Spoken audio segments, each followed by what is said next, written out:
As you know, the good priests often refuse to use Facebook or Twitter or something like this because they don't want to be distracted from their priestly life. And I know many of them. And now I know also 10 times more in Europe. I give you one example because this is really wonderful.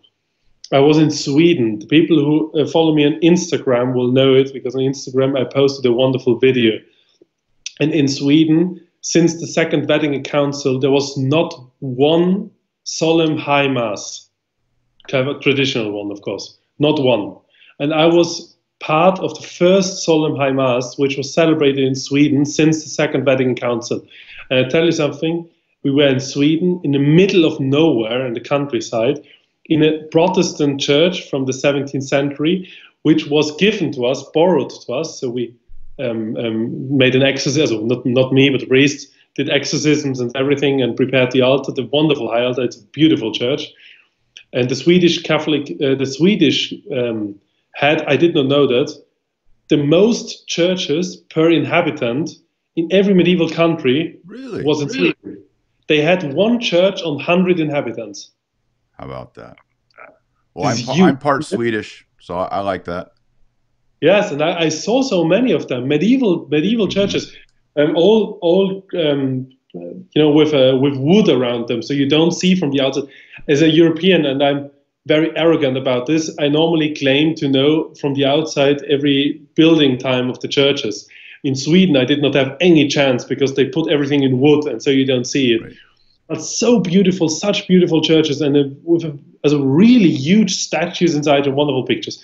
And so in the middle of nowhere, 4 priests, one of them is a Jesuit, a traditional Jesuit who celebrated his first traditional mass the day before, and who is really wonderful and a very good one. He is very much opposed to Jesuits, but he is one because he was very amazed he was in a Jesuit school. And the other 3 were parish priests, all parish priests.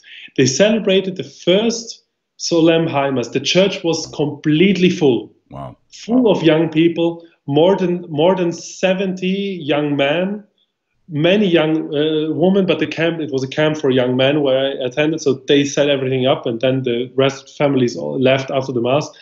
Many families, many young peoples, and I tell you something, 90% converts. This is really something. They founded a legion called St. Erikslegionen. I would love to promote this more, but they do not have a page yet. Okay. But as soon as they have, I will do that. St. Erikslegionen, with already about 300 members. And this in a really pagan country, you can say this. They are not Protestants there anymore. Many of them are pagans. They even have pagan rituals already with pagan groups like in Iceland going on. But those people are really fighting back. I was at the parish house. The parish church is wonderful, has 6 masses on Sunday, and every day a traditional mass. Every day, just imagine this. Things like this popping up in Europe. And this gave me so much hope.